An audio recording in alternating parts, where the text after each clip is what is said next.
എവിടെ പോയി കിടക്കുവാ ഈ പാട്ട് കൊണ്ടാരം? നമുക്ക് പോവാൻ ചിക്കു. എന്ന് പറഞ്ഞാ ഭർത്താവില്ല അങ്ങോട്ട് എന്നാ ചുപ്രം വിട്ട് ഓട്ടിക്കും. ഇയാൾ എവിടെ പോയിരിക്കോ? വല്ല കടത്തിന്റെയും ചുണ്ട് കിടക്കുമായിരിക്കും. എനിക്ക് വരുന്ന ഓരോ ഗതികേട് നോക്ക്. ഇനി നാലെടുത്ത് പാല് കൊടുക്കേണ്ടതാ. 4 കാശ് കമ്മീഷൻ കിട്ടുമല്ലോ എന്ന് കരുതി ഏറ്റതാ. ആളെങ്ങനെ ചിക്കു? വിശ്വസിച്ച് താമസിക്കാമോ? അയ്യോ, ആളൊരപ്പാവിയാ. കൊണോണാന്ന് പറ പാട്ട് പാടും. വേറെ ഒരു ബുദ്ധിമുട്ടും ഇല്ല. പോകാം. അല്പം താമസിച്ചുപോയി. പിന്നെ എന്റെ കൂടെ താമസിക്കാൻ വരുന്ന പാർട്ടി ഇതാണോ? അല്ല, എന്റെ കൂട്ടുകാരി രേവതിയാണ് ഈ കുട്ടി.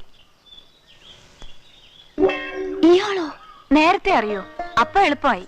ഇയാളോട് താമസിക്കാൻ എന്നെ കിട്ടൂല. അയ്യോ, ഇവളാണെന്ന് അറിഞ്ഞിരുന്നെങ്കിൽ ഞാൻ വരില്ലായിരുന്നു. നമുക്ക് പോവാം. അപ്പൊ കമ്മീഷനോ? കമ്മീഷൻ 2 ഉണ്ടാ. പോടാ. ഓരോന്നിനെ തപ്പിക്കൊണ്ടുവന്നിരിക്കുന്നു. മനുഷ്യവർഗത്തിൽപ്പെട്ടാണെങ്കിൽ കൂടെ താമസിക്കാം. ഇതൊക്കെ ആലംബ കേസുകളല്ലേ? ഓ, വലിയ IAS ഓഫീസർ അല്ലേ? ഇതിനൊക്കെ കടത്തിനെ പറഞ്ഞിട്ടുള്ളൂ. ഭാഷോബേ. അപ്പൊ ഞാൻ പോവാട്ടോ. വയ്ക്കോ. അപ്പൊ ഞാൻ പോട്ടാ. ആ വയ്ക്കോ. നില്ല് പോവാൻ വരട്ടെ. നീ എങ്ങോട്ടാ? നാളെ എന്റെ റൂംമേറ്റ് വരും. പിന്നെ ഒന്നുകിൽ ഞാൻ പുറത്ത് നിൽക്കണം, ഇല്ലെങ്കിൽ നീ പുറത്ത് നിൽക്കണം. അതിലും ഭേദം തൽക്കാലം എവിടെയെങ്കിലും ഒരു മുറി കിട്ടുന്നതാണ്. വേറൊന്ന് കിട്ടുമ്പോൾ മാറാം. ആലോചിക്കാൻ ഒന്നുമില്ല, സമ്മതിച്ചേരെ. ശരി. ഞാനില്ല. പോ. രാത്രി എവിടെയെങ്കിലും ചുണ്ടുവിടും. വല്ലവനെ വിളിച്ചോടിച്ച് ചപ്പാത്തി പരുവാക്കും. ഒരു മുറി കിട്ടാൻ വേറെ വഴിയൊന്നും ഇല്ലേ ചെറുക്ക? ഒരു വഴിയുണ്ട്. ഏതെങ്കിലും കടവത്തി പൊളിച്ചാൽ മതി. പോലീസ് വിളിച്ച് അകത്താക്കും. ലോക്കപ്പിലാണേലും എന്താ, കിടക്കാൻ ഒരു മുറിയും സർക്കാർ ഗോതമ്പുണ്ടായില്ലേ? ചെല്ല്. എനിക്ക് കളിച്ചോണ്ടിരിക്കാൻ നേരം ആശം വരുന്നേവാ. ഇതൊരു തല്ലിപ്പൊളി ഇടപാടായി തീർന്നു. ഞാനും വരാം. ഓ, സമ്മതിച്ചല്ലേ. പോകുന്നതിന് മുമ്പ് ഒരു ചടമുണ്ട്. ഭാര്യ ഭർത്താവെന്ന് പറഞ്ഞ് വെറുതെ എന്നല്ലേ ചുപ്രം ചവിട്ടി പുറത്താക്കും. കഴുത്തിലൊരു താലി വേണ്ടേ? ഇതങ്ങോട്ട് കെട്ടിക്കൂടെ? പിന്നെ പൊളിക്കും. തിന്നല്ല പറഞ്ഞത്, കെട്ടാൻ. കണ്ട ആ പോപ്പേന്ന് എന്റെ കഴുത്തിൽ താലി കെട്ടണ്ട. ഓ, വരും. ജയ്പൂർ രാജകുമാരൻ. ചുന്ദരി കോതയല്ലേ? കണ്ടച്ചാലും മതി. തുടങ്ങി നിർത്തോ? ഇങ്ങനെ ഞാൻ കെട്ടിക്കൊടുക്കാം. പോടാ മോനെ. ചില്ലറ മോഹമൊന്നും അല്ലല്ലോ. ഇങ്ങിതാ. കമ്മീഷന്റെ കാര്യം ഓർത്തിട്ടാ, ഇല്ലെങ്കിൽ എല്ലാം ഇട്ടറിഞ്ഞിട്ട് പോയനെ. കൊള്ളാം അല്ലേടി? എനിക്കിഷ്ടപ്പെട്ടു. എനിക്കും. കല്യാണം കഴിഞ്ഞിട്ട് എത്ര നാളായി? ഇപ്പൊ കഴിഞ്ഞേ. അല്ല, കുറച്ചു നാളെ ആയുള്ളൂ. അതെ അതെ, അതും എനിക്കിഷ്ടപ്പെട്ടു. നിനക്കോ? എനിക്കിഷ്ടപ്പെട്ടു. അല്ല, ഇന്നത്തെ കാളച്ചന്തയാണ്. എത്ര വണ്ടി വലിച്ചു, എത്ര പാട ഊഴി എന്നൊക്കെ ചോദിക്കും പോലെ കാര്യങ്ങളൊക്കെ ഞാൻ പറഞ്ഞിട്ടുണ്ട്. ഇത് ഭാര്യ, ഇത് ഭർത്താവ്. അല്ല, ഇത് ഭർത്താവ്, ഇത് ഭാര്യ. താക്കോൽ അങ്ങോട്ട് കൊടുക്കണം. എന്റെ കമ്മീഷൻ ഇങ്ങോട്ട് തരണം. മനസ്സിലായോ? ആ, മനസ്സിലായി വരുന്നു. അഡ്വാൻസ് എന്തായാലും ഉണ്ട്. എന്നാ നിങ്ങൾ പോയി അങ്ങ് താമസം ആരംഭിച്ചോളി. കൗസല്യേ, നീ പോയി ആ മുറിയൊക്കെ ഒന്ന് കാണിച്ചോളൂ. വന്നാട്ടെ. 5 മാസം ആടെ അഡ്വാൻസ്. എന്റെ കമ്മീഷൻ അത് അടുത്ത മാസത്തെ പാലിന്റെ കാശ് വരുമ്പോ കൂടെ തരാം. എടാ, പിന്നെ ഈ 4 ആള് കൂടുമ്പോൾ നിന്റെ ഈ ഷൈനിങ് ഉണ്ടല്ലോ, അത് ഈ ചുപ്പറുണ്ടത് വേണ്ട. ആപ്പടെ പൊടിടപ്പീട് അത്ര ഉള്ളൂ. അവന്റെ ഒരു ആളാവക്കം. നീ ഏടാ ഡിസ്ട്രിക്ട് കളക്ടറോ അത് മനസ്സിലായിട്ടോ? വന്നു. ഇറങ്ങിപ്പോങ്ങിന്റെ സ്പീഡ് കണ്ടപ്പോ ഞാൻ കരുതി ഇനി ജമ്മ ഇങ്ങോട്ടില്ലാന്ന്. ഇപ്പോഴത്തെ തിരിച്ചുവരവിന്റെ ഉദ്ദേശം എന്താണാവോ? പണം വേണമായിരിക്കും അല്ലേ? തരില്ല. എനിക്ക് വേണ്ടായേ, കാശ് കിട്ടി. ഞാനൊരു ബിസിനസ് തുടങ്ങി. എന്ത് ബിസിനസ്സാ മോനെ? ഇലക്ട്രിക്കൽ ഗുഡ്സ്, ക്രോക്കറീസ്, റെക്കോർഡ്സ് എല്ലാം ചേർത്ത് ഒരു വലിയ ഷോറൂം. അപ്പൊ കാശ് കുറെ ആയിക്കാണല്ലോ. കയ്യിൽ നിന്ന് 1.5 ലക്ഷം രൂപയായി. കുറച്ച് ബാങ്ക് ലോണിനുള്ള വഴി ഒപ്പിച്ചു വെച്ചിട്ടുണ്ട്. നിനക്ക് എവിടെ നടാ 1.5 ലക്ഷം രൂപ? അച്ഛൻ പറഞ്ഞെന്ന വഴി കൂടെ തന്നെ ഉണ്ടാക്കിയത്. വഴി കാണിച്ചു തന്നതിന് നന്ദി പറയാൻ വേണ്ടി വന്ന ഇപ്പം. ഞാൻ കാണിച്ച വഴിയോ? ഏത് വഴി? മോഷ്ടിക്കാൻ പറഞ്ഞില്ലേ? മോഷ്ടിച്ചു. ഒരിടത്ത് കുറച്ച് കാശ് ഇരിപ്പട്ടെന്ന് അറിഞ്ഞു. രാത്രി തന്നെ അവിടെ വലിഞ്ഞു കയറി. ഭാര്യയും ഭർത്താവും നല്ല ഉറക്കമായിരുന്നു. തലേന്റെ അടിയിൽ നിന്ന് താക്കോലെടുത്തു, സേഫ് തുറന്നു, കാശെടുത്തു. തലേന്റെ അടിയിൽ തന്നെ താക്കോൽ വെക്കുകയും ചെയ്തു. അവര് നിന്റെ പേര് കേസ് കൊടുത്ത് കാണും. അറിഞ്ഞിട്ടില്ല. ഇനിയിപ്പോ അറിയാൻ പോകുന്നേ ഉള്ളൂ. എവിടെന്നാ മോനെ നീ മോട്ടിച്ചത്? ഇവിടുന്ന് തന്നെ. ആ തെക്കേ പറമ്പ് വിറ്റ 1.5 ലക്ഷം രൂപ സേഫ് വെച്ച് പൂട്ടിയിരുന്നില്ലേ, അത് തന്നെ. സ്വന്തം തന്തയുടെ തലയിൽ തന്നെ ചവിട്ടിയിലോടാ സാമദ്രോഹി. മര്യാദയ്ക്ക് ചോദിച്ചപ്പോ തരത്തില്ല. പോയി മോഷ്ടിക്കാൻ പറഞ്ഞു. അച്ഛൻ അറിയാലോ, അച്ഛൻ പറയുന്ന അക്ഷരം പ്രതി അനുസരിക്കുന്ന മോനെ ഈ ഗോപാലകൃഷ്ണൻ. നിന്നെ ഞാൻ പോലീസിനെ കൊണ്ട് പിടിപ്പിച്ച് ജയിലിലാക്കും. പോലീസിനെ വേഗം വിളിച്ചാട്ട്. കണക്കില്ലാതെ ഇൻകം ടാക്സ് വെട്ടിച്ച കാശല്ലേ ഇത്. പോലീസ് വരട്ടെ, ഞാൻ പറയും. ഇനി എവിടെല്ലാം എത്രയെല്ലാം കാശ് പൂഴ്ത്തി വെച്ചിട്ടുണ്ടെന്ന് എനിക്കറിയാം. എല്ലാത്തിന്റെ ലിസ്റ്റ് എന്റെ ഉണ്ട്. എന്നിട്ട് നമുക്ക് രണ്ടു കൂടെ ഒരുമിച്ച് ജയിലിപ്പാം. എടി കല്യാണി, എടി സത്യം പറഞ്ഞോ, ഇവൻ ആരുടെ മോനാ? എന്റെ മോൻ തന്നെയാണോ? ഇപ്പഴാ എനിക്ക് തീർച്ചയായത് ഇവൻ നിങ്ങളുടെ മോൻ തന്നെയാണെന്ന്. ഇല്ലെങ്കിൽ ഇത്രയും കുരുത്തക്കിടവൻ ചെയ്യത്തില്ല. എന്റെ മാട്ടേക്കാട്ടമ്മേ, ഈ ബുദ്ധി തോന്നിച്ച നേരത്തിന് ചന്തയിൽ പോയി ഒരു കോഴിമുട്ട വാങ്ങിച്ച് വിരിയാൻ വച്ചിരുന്നെങ്കിൽ ആ മുട്ട വിരിഞ്ഞ് കോഴിയായി, അത് പിന്നെയും മുട്ടയിട്ട് അതും വിരിഞ്ഞ് കോഴികളായി, അങ്ങനെ വിരിയുന്ന കോഴികളെല്ലാം മുട്ടയിടാൻ തുടങ്ങിയിരുന്നെങ്കിൽ ഞാൻ എന്തുമാത്രം കാശ് സമ്പാദിച്ചാണ്. പക്ഷെ ഒരു കുഴപ്പമുണ്ടാച്ചാ, ഈ ആദ്യത്തെ മുട്ട വിരിയുന്നത് പൂവൻ കോഴിയാണെങ്കിലോ തെണ്ടിയോ? ആ അതാണല്ലോ ഇപ്പൊ സംഭവിച്ചിരിക്കുന്നത്. എന്നാൽ 1.5 ലക്ഷം രൂപ എന്റെ സേഫിനകത്ത് ഇരിക്കുമായിരുന്നല്ലോ. എന്റെ പൊന്നു മോനല്ലേ, എന്റെ പൊന്നു ഗോപാലകൃഷ്ണ, അച്ഛന്റെ കാശ് കൊണ്ട് മടക്കിത്താ. നിന്റെ ഈ പ്രായത്തിന് നിനക്കൊരു 100 രൂപയുടെ ബിസിനസ് ചെയ്താ പോരെ മോനെ. ഇപ്പോഴേ സൗകര്യമില്ല. തീർച്ചയാണോ? തീർച്ചയായും ഭയരപ്പാളി എറടാ മണിക്ക് കൊടുത്തു. പോകാൻ തന്നെ വന്നത്. പിന്നെ ഒരു ഗുഡ് ബൈ പറഞ്ഞിട്ട് പോകാന്ന് കരുതി. Good bye. ആ അങ്ങനെ തന്നെ. ആ എന്റെ ഈശ്വര, എന്റെ കുഞ്ഞിനൊന്നും വരുത്തല്ലേ.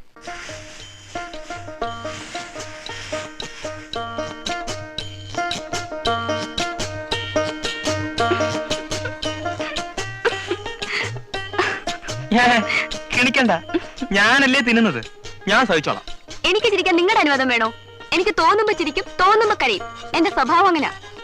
വെറുതെ ചിരിക്കുന്നവർക്കും കരയുന്നവർക്കും മുറി കിട്ടുന്ന ഒരു സ്ഥലമുണ്ട്, ഉളമ്പാറ ബ്രാൻഡ് ആശുപത്രി. ഓ, വിറ്റടിച്ചതായിരിക്കും.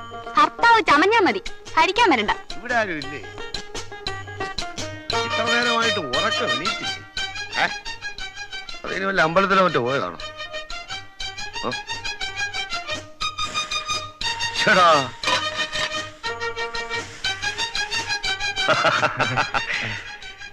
രാവിലെ ഭാര്യയും ഭർത്താവും കൂടെ അടുക്കളപ്പണിയായിരിക്കും. ദോശ. ഞാൻ ഒരുപാട് നാളായി ദോശ തന്നിട്ടുണ്ട്. നമുക്കൊരു മുമ്പർത്താത്തി ഉണ്ടല്ലോ, എന്നും ഇഡ്ഡലി. ആ സ്വാമി ദോശ ഇടണം. എന്റെ ഭാര്യ 1 തരം ദോശ ഇടും. വേണ്ടെന്നേ, നിങ്ങൾക്കുള്ളതല്ലേ കാണൂ. അല്ല, മാവ് ഇതാ വേറെ ഇരിപ്പുണ്ട്. ഉണ്ടോ? ഇഷ്ടം പോലെ. ബുദ്ധിമുട്ടാവില്ലല്ലോ? ഇല്ല. ആയിക്കോട്ടെ. അതുകൂടെ കൊടുത്തേക്ക്, നമ്മുടെ സ്വാമിയല്ലേ. മാവ് വേറെ ഇരിപ്പുണ്ടല്ലോ. പിന്നെ ധാരാളം.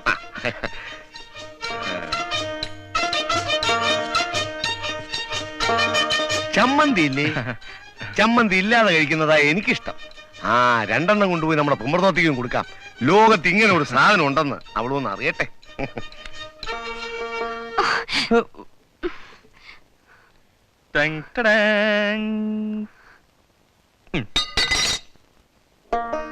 കീറി പറഞ്ഞതാണെങ്കിൽ എന്താ, തിന്നാ പോരെ. നല്ല ചൂട്. ഇതിന് പകരം ഞാൻ തരുന്നുണ്ട്, നോക്കിക്കോ. ഇവിടെ ആരും ഇല്ലേ?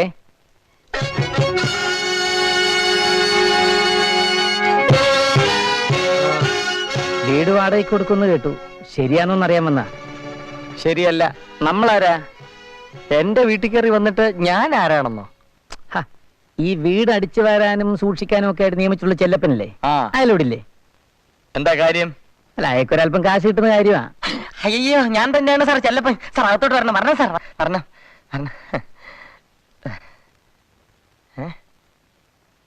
ഞാൻ തന്നെയാണ് ആ ചെല്ലപ്പൻ. സാറിന് വിശ്വാസം വരുന്നില്ലേ? ഓ, അത് ശരി. ഇത് വിശ്വരൂപം, നേരത്തെ കണ്ടത് അവതാരം. ഇതെല്ലാം ചെല്ലപ്പന്റെ ഒരു തമാശയല്ലേ സാർ? നമ്മുടെ കിഷൻ പറഞ്ഞ പോലെ സർവവിശ്വാസന ഛായ സംഭവാമി യുഗേ.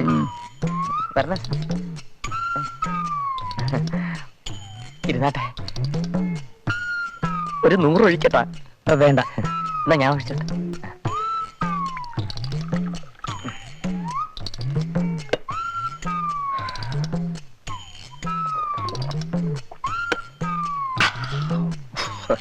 വെള്ളം ഒഴിക്കത്തേ ഇല്ലേ?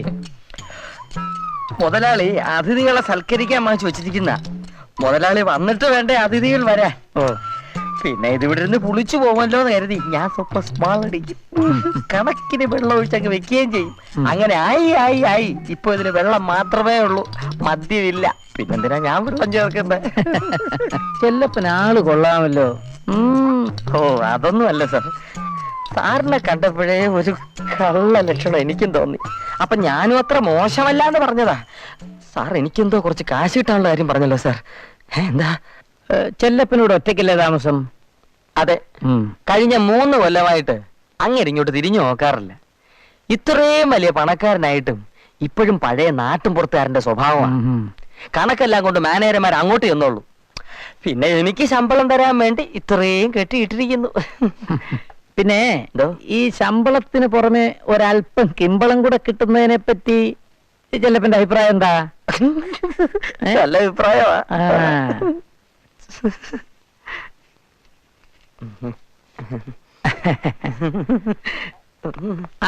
ഏതായാലും ഇതിരിക്കട്ടെ. കള്ളന് കഞ്ഞി വെക്കുന്നവനുണ്ടെന്ന് അറിയാം, കള്ളന്റെ തന്തയ്ക്ക് കഞ്ഞി വെക്കുന്നവനുണ്ടെന്ന് ഞാനിപ്പോഴാ അറിയുന്നത്. ജീവിക്കണ്ടേ സാർ? അപ്പോ നാളെ മുതൽ രാമുണ്ണിമേനൻ എന്റെ മോനോട് താമസിക്കാൻ വരുന്നു. അയ്യോ, അതായത് ഞാൻ ഞാൻ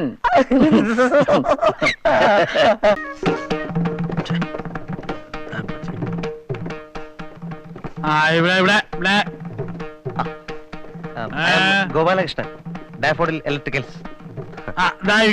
വേഗം എടുത്തോട്ട് പോവാ. ഞാൻ നോക്കാം. നോക്കണ്ട, അത് ചത്തു. അല്ല, ചിലപ്പോഴേ ചില മൈനർ കംപ്ലൈന്റ്സ് ആയിരിക്കും. അടുത്ത ആഴ്ച പുതിയ കൺസൈൻമെന്റ് വരുമ്പോ ഞാൻ മാറ്റിത്തരാം. താൻ തന്റെ ഇഷ്ടം പോലെ ചെയ്തോളുക. അത് വേഗം ഇവിടെ എടുത്തോട്ട് പോകണം. ഞാൻ എന്റെ പഴയത് ഉപയോഗിച്ചോളാം. അത് നീ എന്റെ കൺമുമ്പിൽ കാണരുത്. അല്ല, ഞാൻ നോക്കട്ടെ. എടുക്ക. ചേട്ടാ, നോക്കാതെ ഇങ്ങനെ കുഴപ്പമാണ്.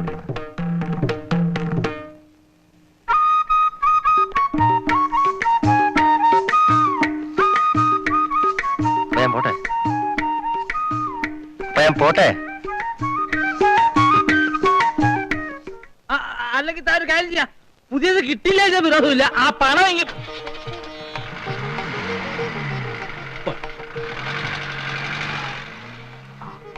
ഇതാണ് പട്ടണത്തിലുള്ളവരെ വിശ്വസിക്കരുത് വിശ്വസിക്കരുത് പറയുന്നത്. ഒക്കെ കളിപ്പാ. നമസ്തേ. നമസ്കാരം. എന്താ? ഒരു ജോലി അന്വേഷിച്ചിറങ്ങിയതാ. ഇവിടുത്തെ അമ്മയെ കണ്ടാല് ഒരു ജോലി കിട്ടുമെന്ന് കേട്ടു. കൊച്ചിനോട് ആരാ ഇതൊക്കെ പറഞ്ഞത്? അവര് വിചാരിച്ചാൽ ഒരു ചുക്ക് നടക്കാൻ പോണില്ല. അതറിയാം, പക്ഷെ സാറ് വിചാരിച്ചാല്. എന്താ അത്?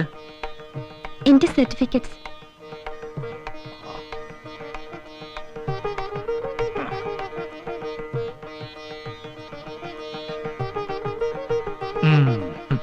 ബിഎക്ക് ഫസ്റ്റ് ക്ലാസ് ഉണ്ട് അല്ലേ? മിടുക്കിയാണല്ലോ. അപ്പൊ എന്തൊക്കെ ജോലി അറിയാം? എന്ത് ജോലിയും ചെയ്യാം. ഇവിടെ ഇപ്പോ ജോലി എന്ന് പറയാൻ ഇപ്പൊ അങ്ങനെ ഇവിടെ പറ്റിയ നോക്കാത്ത ഒരാളെ ആവശ്യമുണ്ട്. ബിഎ പാസ്സായ ഒരാളെ ആവശ്യമില്ലല്ലോ.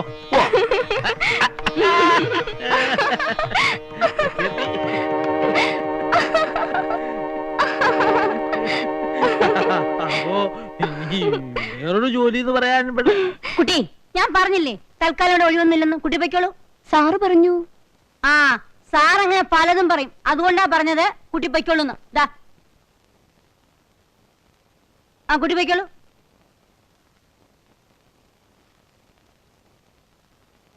വീട്ടിൽ വരുന്ന ഒരാളോട് ഇങ്ങനെ പെരുമാറുക എവിടുത്തെ മര്യാദയാണോ ഇത്? എനിക്ക് അത്രേ മര്യാദയുള്ളൂ. പാവം കുട്ടി. അത്ര പാവാണെങ്കിലേ പാതി സ്വത്ത് എഴുതിയും കൊടുക്ക്. ചിലപ്പോ കൊടുത്തുന്നിരിക്കും. എനിക്കറിയാം കൊടുക്കുമെന്ന്. നിങ്ങളുടെ മനസ്സിരിപ്പ് നല്ലവണ്ണം എനിക്കറിയാം. ഞാനേ ശങ്കരമംഗലത്തെ പെണ്ണ. 3 കുട്ടിയാനപ്പുറത്ത് നിറച്ചും സ്വർണ്ണവും പണമായിട്ടാണ് ഞാൻ ഇവിടെ വന്നത്. എന്റെ വീട്ടില് ഇപ്പോഴും ചോദിക്കാനും പറയാനും ആളുണ്ട്. ഇപ്പൊ ഞാൻ അത്രേ പറയുന്നുള്ളൂ. കണ്ടില്ലേ, ഇങ്ങനെ ഒരു ഭാര്യ ഉണ്ടായ തീർന്നില്ലേ കഥ? നമ്മൾ സന്മനസ് കൊണ്ട് ചെയ്യുന്നതൊന്ന്, അവർ ധരിക്കുന്നത് മറ്റൊന്ന്. ഇപ്പൊ കണ്ടില്ലേ?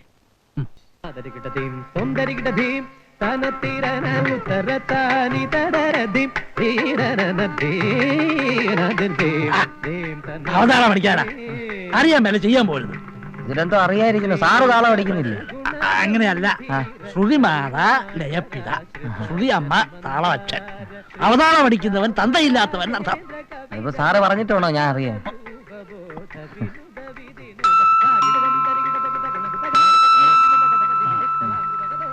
സാർ അവിടെ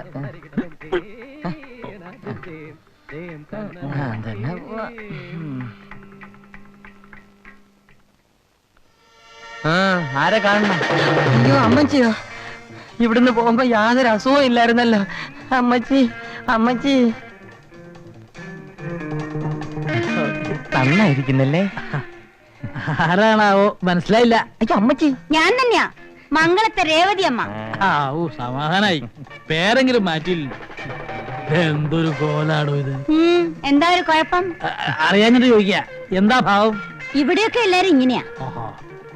ആ പിന്നെ ഞാൻ ക്ലബിലെ മെമ്പറായി. എന്തോന്ന് ക്ലബ്? Women's club.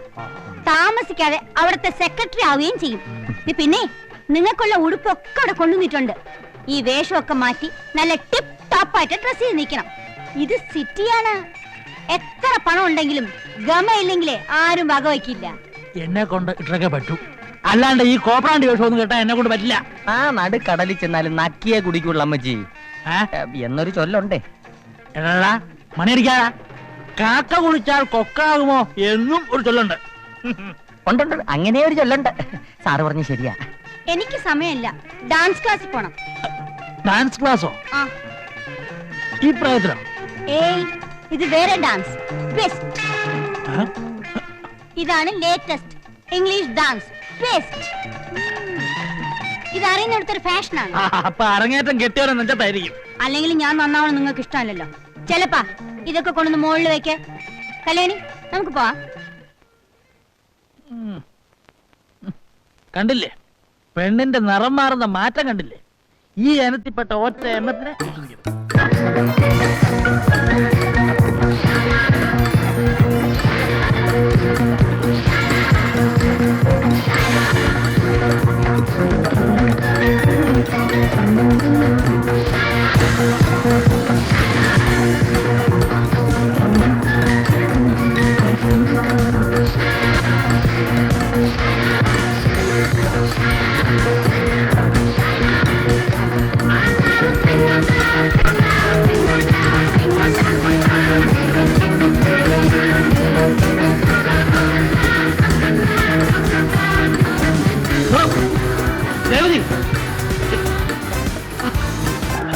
എന്താണ് ഇത്? എനിക്ക് എന്താ പറ്റിയേ? ഇതാണ് ഇംഗ്ലീഷ് ഡാൻസ്. ഇത് ഇംഗ്ലീഷ് ഒന്നും അല്ല, തനി നാടൻ വെളിച്ചപ്പാട് തുള്ളൽ എന്നാണ് പേര്. കിടന്ന് ചാടിയിട്ട് പിത്തം മുഴുവൻ ഇളയാൽ പിന്നെ എനിക്കാ ജോലി. ഒരു കുഴപ്പമില്ല, നല്ല എക്സസൈസും കൂടിയാണ്. You will become very slim. ഞാൻ നിങ്ങളോട് പറഞ്ഞിട്ടില്ലേ ഇവിടെ എങ്ങനെ നിൽക്കരുതെന്ന്? നിങ്ങളുടെ മാനേജർമാരൊക്കെ ഇവിടെ വരുന്ന കണ്ടിട്ടില്ലേ? നല്ല കോട്ടും സൂട്ടും ഒക്കെ ഇട്ടിട്ട് അവര് നിൽക്കുമ്പോ നാളെ നിങ്ങൾക്ക് മുതലാളി എന്നും പറഞ്ഞ് തുണിയില്ലാതെ നിൽക്കാൻ. അത്യാവശ്യത്തിനുള്ള വസ്ത്രമൊക്കെ ഞാൻ കൊടുത്തിട്ടുണ്ട്. ഇത് മതി. പോരാ, വയറ് കണ്ടില്ലേ കയറി വരുന്നത്? ദിവസവും മോർണിംഗ് ആൻഡ് ഈവനിങ് വാക്കിന് പോണം. വേണമെങ്കിൽ ഗമയ്ക്ക് ഒരു പട്ടിയും കൂടെ ആവാം. ഓ താങ്കൂടെ പോന്നോളൂ. അല്ലെങ്കിൽ നിങ്ങൾക്ക് എന്നെ പറ്റി മതിപ്പില്ല. ശങ്കരമംഗലത്തെ രേവതിയമ്മ എന്തൊക്കെയാ കാണിക്കാൻ പോകുന്നു കണ്ടോളൂ. ഓഹോ കണ്ടോണ്ട് തന്നെ ഇരിക്കണോ? പക്ഷേ ഇത് എവിടെ വെച്ചെത്തും എന്നാണ് നിശ്ചയില്ല.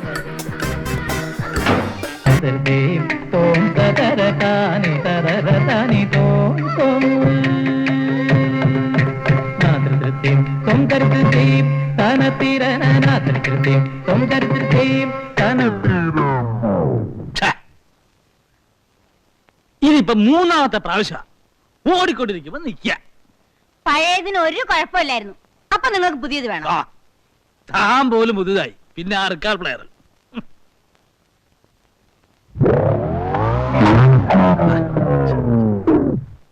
ഇക്കണക്കിന് പുതിയ ഒരെണ്ണത്തിനെ കാണുമ്പോ പഴയതെന്ന് പറഞ്ഞ എന്നെയും കളയുമല്ലോ. ആ വേണ്ടി വന്നാ കളയും. കളഞ്ഞോ?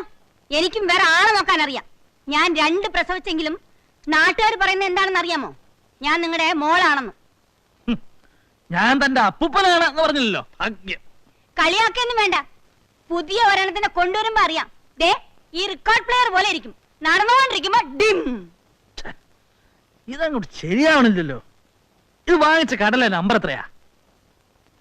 Good morning daffodils. ആ very bad good morning. Ravunni Menon here. എന്താ സാർ? താൻ ഇന്നലെ ഒരു ക്ലാപ്പ് ഇവിടെ കൊണ്ട് വെച്ചില്ലേ? അത് കാണാനോ അതോ പാടാനോ? ഏയ്, ഇവിടെ വന്നപ്പോ തൊട്ട് അതിനോരോ അസുഖങ്ങളാ. ഒന്നുകിൽ തലവേദന, അല്ലെങ്കിൽ വയറ്റിളക്കം. ഓ, ക്ഷമിക്കണം. ഏയ്, താൻ ഇപ്പോ ഈ സാധനം ഇവിടെ നിർത്തോണ്ട് പോകണം. ഇതൊരു പുതിയതൊന്ന് ഇവിടെ കൊണ്ട് വെക്കണം, അല്ലെങ്കിൽ ആ കാശ് തന്നോളൂ. ഓക്കെ സാർ, ഞാൻ ഇപ്പൊ വരാം, മാറ്റിത്തരാം. Okay okay.